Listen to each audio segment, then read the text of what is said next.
أعوذ بالله السميع العليم من الشيطان الرجيم. بسم الله الرحمن الرحيم.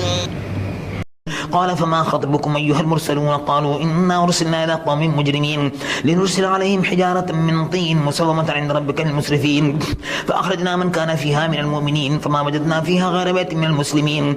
وتركنا فيها آية للذين يخافون العذاب الأليم. وفي موسى إذ أرسلناه إلى فرعون بسلطان مبين فتولى بركنه وقال ساحر أو مجنون فأخذناه وجنوده فنبذناه في اليم وهو مليم. وفي عاد إذ أرسلنا عليهم الريح العقيم ما تذر من شيء أتت عليه إلا جعلته كالرميم. وفي ثمود إذ قيل لهم تمتعوا حتى حين فعتوا عن أمر ربهم فأخذتهم الصاعقة وهم ينظرون فما استطاعوا من قيام وما كانوا منتصرين. وقوم نوح من قبل إنهم كانوا قوما فاسقين. والسماء بنيناها بأيد وإنا لموسعون والأرض فرشناها فنعم الماهدون. ومن كل شيء خلقنا زوجين لعلكم تذكرون ففروا إلى الله إني لكم منه نذير مبين ولا تجعلوا مع الله إلها آخر إني لكم منه نذير مبين. كذلك ما أتى الذين من قبلهم من رسول إلا قالوا ساحر أو مجنون أتواصوا به بل هم قوم طاغون فتول عنهم فما أنت بملوم وذكر فإن الذكرى تنفع المؤمنين. وما خلقت الجن والإنس إلا ليعبدون ما أريد منهم من رزق وما أريد أن يطعمون إن الله هو الرزاق ذو القوة المتين. فإن للذين ظلموا ذنوبا مثل ذنوب أصحابهم فلا يستعجلون فويل للذين كفروا من يومهم الذي يوعدون. والطور وكتاب مسطور في رق منشور والبيت المعمور والسقف المرفوع والبحر المسجور إن عذاب ربك لواقع ما له من دافع يوم تمر السماء مورا وتسير الجبال سيرا فويل يومئذ للمكذبين الذين هم في خوض يلعبون يوم يدعون إلى نار جهنم دعا هذه النار التي كنتم بها تكذبون أفسحر هذا وأنتم لا تبصرون اصلوها فاصبروا أو لا تصبروا سواء عليكم إنما تجزون ما كنتم تعملون. إن المتقين في جنات ونعيم فاكهين بما آتاهم ربهم ووقاهم ربهم عذاب الجحيم كلوا واشربوا هنيئا بما كنتم تعملون. متكئين على سرر مصفوفة وزوجناهم بحور عين. والذين آمنوا واتبعتهم ذريتهم بإيمان ألحقنا بهم ذريتهم وما ألتناهم من عملهم من شيء كل امرئ بما كسب رهين. وأمددناهم بفاكهة ولحم مما يشتهون يتنازعون فيها كأسا لا لغو فيها ولا تأثيم يطوف عليهم غلمان لهم كأنهم لؤلؤ مكنون. وأقبل بعضهم على بعض يتساءلون قالوا إنا كنا قبل في أهلنا مشفقين فمن الله علينا ووقانا عذاب السموم إنا كنا من قبل ندعوه إنه هو البر الرحيم. فذكر فما أنت بنعمة ربك بكاهن ولا مجنون أم يقولون شاعر نتربص به ريب المنون قل تربصوا فإني معكم من المتربصين أم تأمرهم أحلامهم بهذا أم هم قوم طاغون أم يقولون تقبله بل لا يؤمنون فليأتوا بحديث مثله إن كانوا صادقين أم خلقوا من غير شيء أم هم الخالقون أم خلقوا السماوات والأرض بل لا يوقنون أم عندهم خزائن ربك أم هم المسيطرون أم لهم سلم يستمعون فيه فليأتي مستمعهم بسلطان مبين أم له البنات ولكم بنون أم تسلهم أجرا فهم من مغرم مثقلون أم عندهم الغيب فهم يكتبون أم يريدون كيدا فالذين كفروا هم المكيدون أم لهم إله غير الله سبحان الله عما يشركون. وإن يروا كسفا من السماء ساقطا يقولوا سحاب مركوم فذرهم حتى يلاقوا يومهم الذي فيه يسعقون يوم لا يغني عنهم كيدهم شيئا ولا هم ينصرون. وإن للذين ظلموا عذابا دون ذلك ولكن أكثرهم لا يعلمون. واصبر لحكم ربك فإنك بأعيننا وسبح بحمد ربك حين تقوم ومن الليل فسبحه وإدبار النجوم والنجم إذا هوى ما ضل صاحبكم وما غوى وما ينطق عن الهوى إن هو إلا وحي يوحى علمه شديد القوى ذو مرة فاستوى وهو بالأفق الأعلى ثم دنا فتدلى فكان قاب قوسين أو أدنى فأوحى إلى عبده ما أوحى ما كذب الفؤاد ما رأى أفتمارونه على ما يرى ولقد رآه نزلة أخرى عند سدرة المنتهى عندها جنة المأوى إذ يغشى السدرة ما يغشى ما زاغ البصر وما طغى لقد رأى من آيات ربه الكبرى أفرأيتم اللات والعزى ومناة الثالثة الأخرى ألكم الذكر وله الأنثى تلك إذا قسمة ضيزى إن هي إلا أسماء سميتموها أنتم وآباؤكم ما أنزل الله بها من سلطان إن يتبعون إلا الظن وما تهوى الأنفس ولقد جاءهم من ربهم الهدى أم للإنسان ما تمنى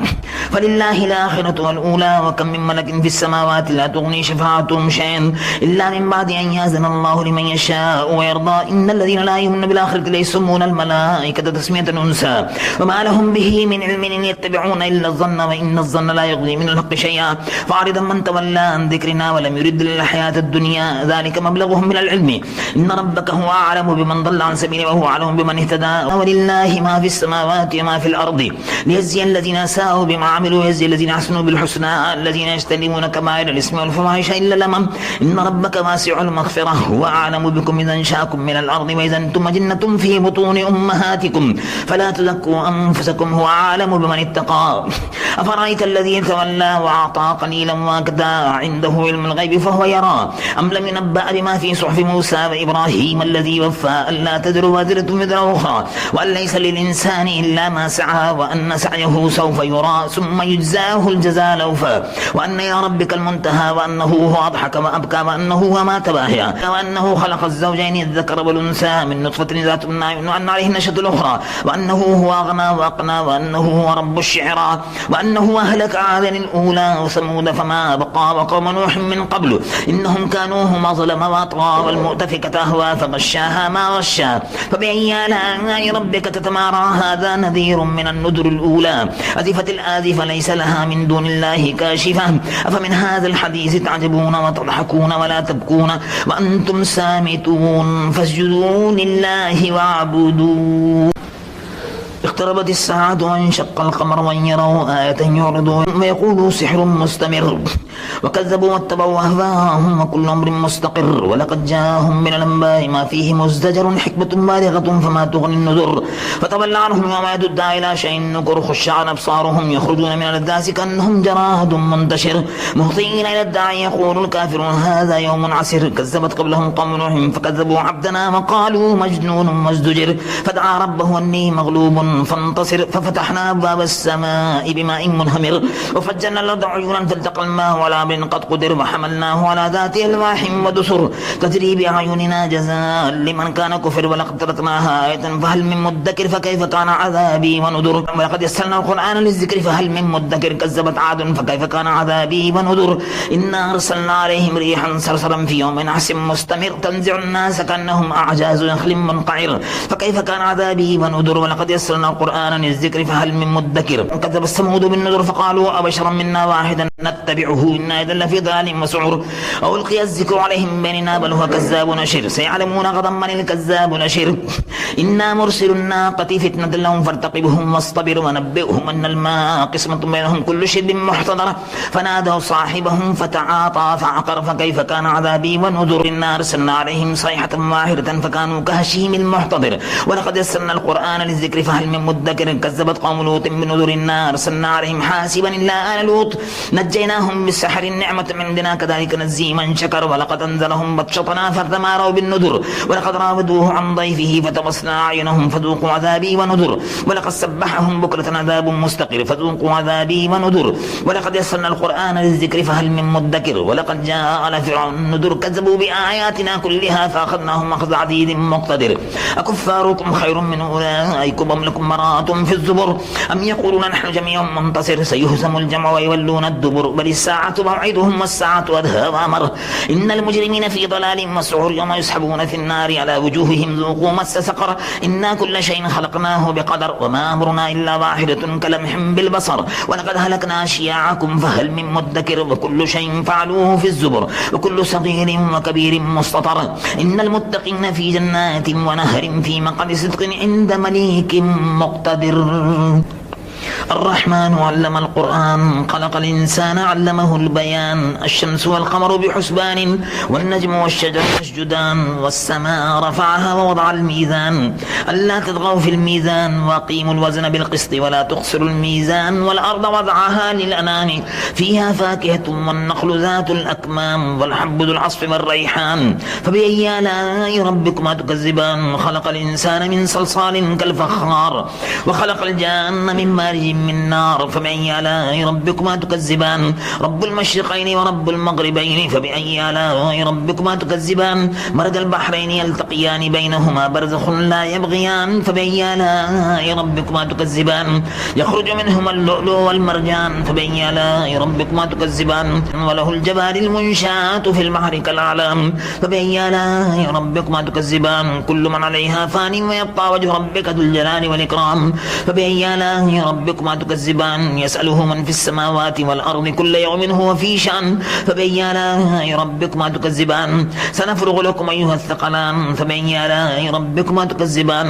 يا معشر الجن والإنس إن استطعتم أن تنفذوا من أقطار السماوات والأرض فانفذوا لا تنفذون إلا بسلطان فبأي آلاء ربكما تكذبان يرسل عليكما شواظ من نار ونحاس فلا تنتصران فبأي آلاء ربكما تكذبان فإذا انشقت السماء فكانت وردة كالدهان فبأي آلاء ربكما تكذبان فيومئذ لا يسأل عن ذنبه إنس ولا جان فبأي آلاء ربكما تكذبان يعرف المجرمون بسيماهم فيؤخذ بالنواصي والأقدام فبأي آلاء ربكما تكذبان هذه جهنم التي يكذب بها المجرمون يطوفون بينها وبين حميم آن فبأي آلاء ربكما تكذبان ولمن خاف مقام ربه جنتان فبأي آلاء ربكما تكذبان ذواتا أفنان فبأي آلاء ربكما تكذبان فيهما عينان تجريان فبأي آلاء ربكما تكذبان فيهما من كل فاكهة زوجان فبأي آلاء ربكما تكذبان متكئين على فرش بطائرها من استبرق وجنى الجنتين دان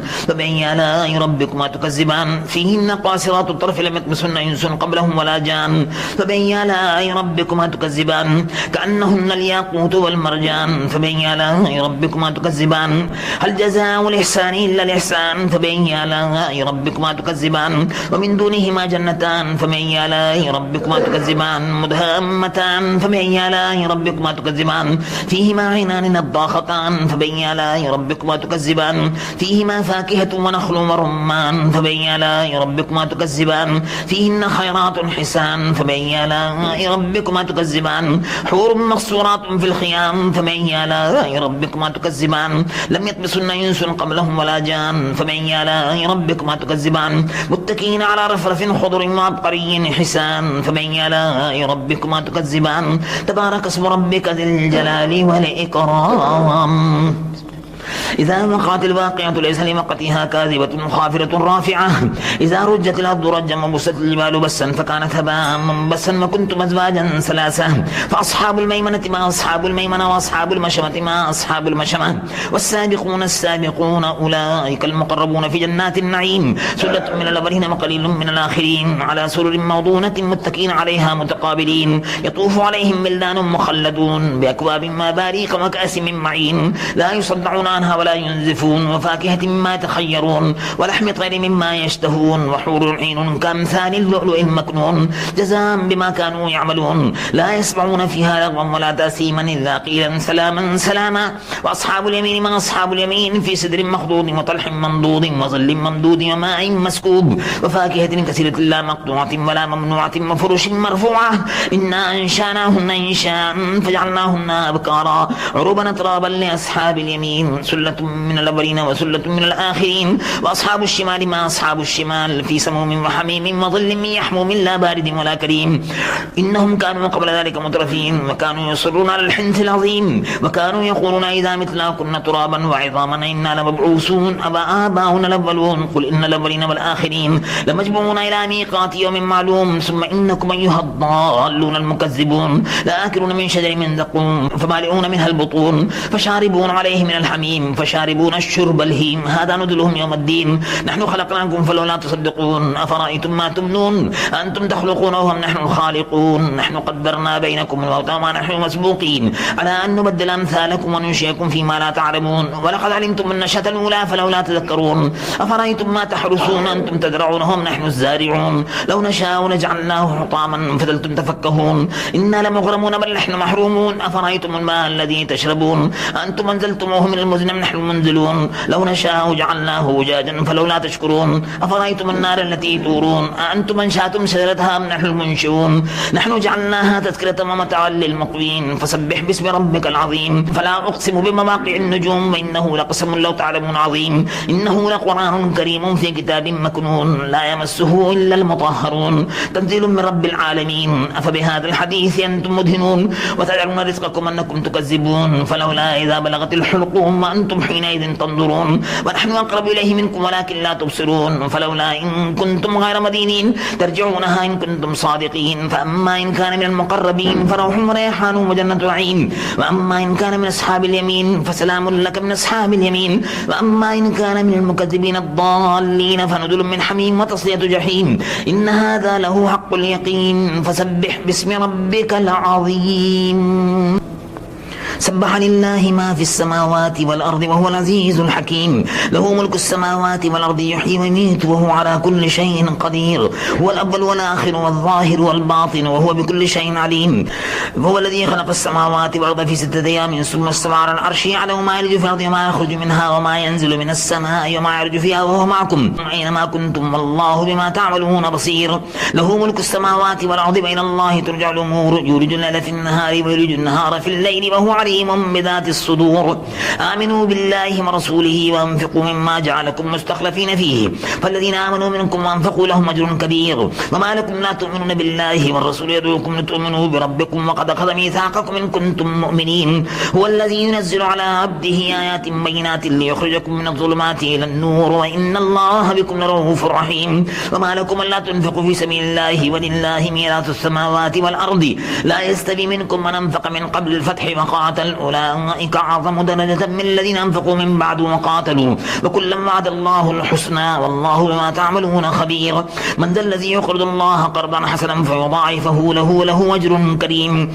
يوم ترى المؤمنين والمؤمنات يسعى نورهم بين أيديهم وبأيمانهم بشراكم اليوم جنات تجري من تحت النار خالدين فيها ذلك الفوز العظيم يوم يقول المنافقون والمنافقات للذين آمنوا انظرونا نقتبس من نوركم قيل ارجعوا وراءكم فالتمسوا نورا فضرب بينهم بسور له باب باطنه فيه الرحمة وظاهره من قبله العذاب ينادونهم أنكم معكم قالوا بلى ولكنكم فتنتم أنفسكم وتربصتم وارتبتم وغرتكم الأماني حتى جاء أمر الله وغركم بالله الغرور فاليوم لا يؤخذ منكم فدية ولا من الذين كفروا مأواكم النار هي مولاكم وبئس المصير ألم يعني للذين آمنوا أن تخشع قلوبهم لذكر الله وما نزل من الحق ولا يكونوا كالذين أوتوا الكتاب من قبل فطال عليهم الأمد فقست قلوبهم وكثير منهم فاسقون اعلموا أن الله يحيي الأرض بعد موتها قد بينا لكم الآيات لعلكم تعقلون إن المصدقين والمصدقات وأقرضوا الله قرضا حسنا يضاعف لهم ولهم أجر كريم والذين آمنوا بالله ورسله أولئك هم الصديقون والشهداء عند ربهم